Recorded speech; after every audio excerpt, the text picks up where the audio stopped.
What makes a great city? Sometimes it starts with the perfect harbor and one of the largest natural, ice-free harbors in the world.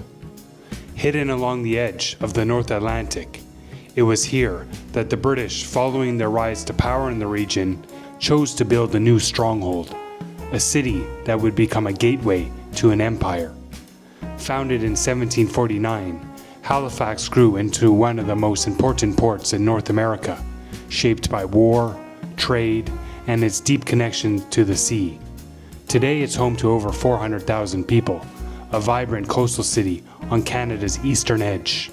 And just beyond it, some of the most rugged and iconic coastline in the country. This is Halifax, where history meets the Atlantic, and the coastline steals the show. And I think we're in Dartmouth right now, so it's a neighborhood of Halifax. We're going to drive through here a bit and then go over the bridge to get to the downtown.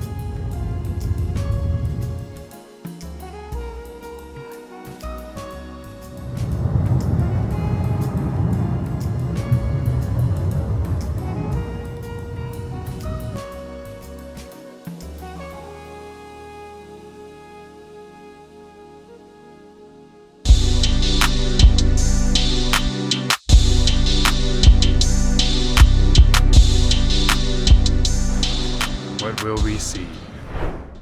Growing up, I traveled across much of Canada, but I never made it out to the Maritimes. Halifax, for me, was completely unknown, and I didn't know what to expect. But what I found was a city that feels modern, clean, and incredibly well put together, while still carrying the weight of a long and complex past. At the heart of it all sits the Halifax Citadel, first constructed in 1749 and rebuilt through 4 different versions over time, a symbol of British military power and a window into Canada's colonial history. Its purpose was simple: to protect the harbor and defend one of the most important naval bases in the entire British Empire. From the top, the entire city opens up before you. The harbor, the Atlantic, everything. But inside, the story goes deeper, with a museum that brings Canada's military history to life.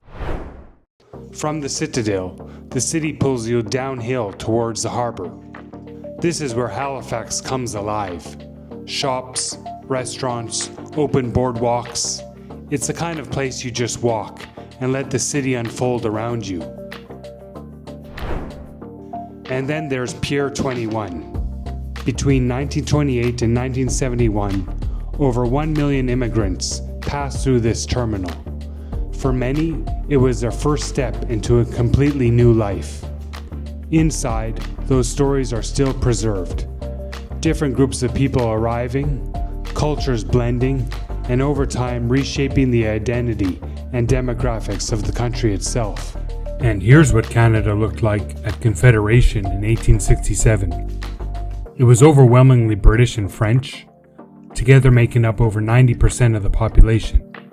Indigenous peoples and African communities were small in the census, and only about 1% came from other parts of Europe.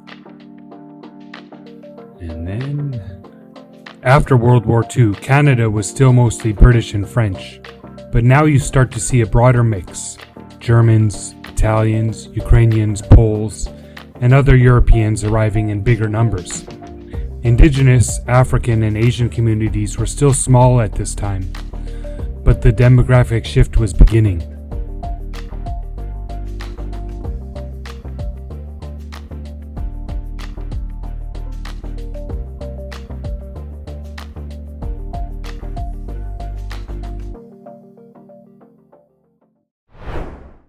But this same harbor holds something else. In 1917, 2 ships collided, one carrying explosives, triggering the Halifax explosion, one of the largest non-nuclear blasts in history.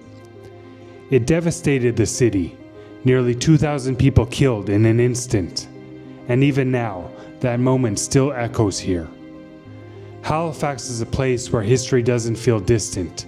You feel it everywhere, even in its cemeteries. It was here that I came across the grave of Viola Desmond, a black Nova Scotian woman who stood up against segregation in 1946.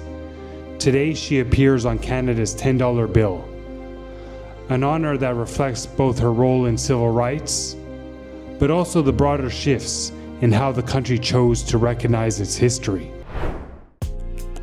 But Halifax isn't just about looking back, because no visit here is complete without one thing: the Halifax Donair. Brought over by Greek immigrants about 100 years ago, a must-have on any stop to Halifax.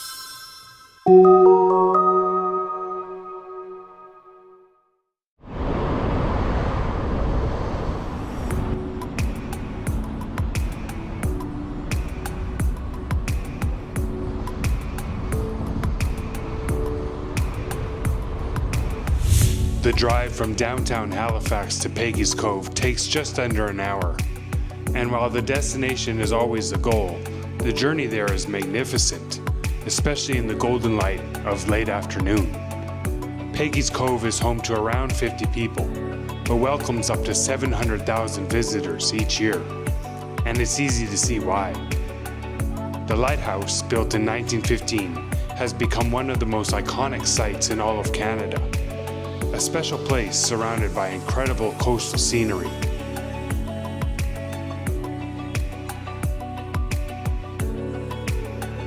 Right nearby, you'll find a handful of small shops and local restaurants. I got a fresh steamed lobster and a beer for dinner that night. And the setting didn't hurt either. Peggy's Cove makes for a perfect day trip from Halifax, where rugged coastline, history, and quiet charm all come together. The following day, I left the Atlantic coast behind and headed west, towards the border of my next province, and the 6th chapter of this cross-country journey. If you've been enjoying the adventure so far, drop a like and subscribe. And I'll see you in the next one, from the province most people overlook, New Brunswick, Canada.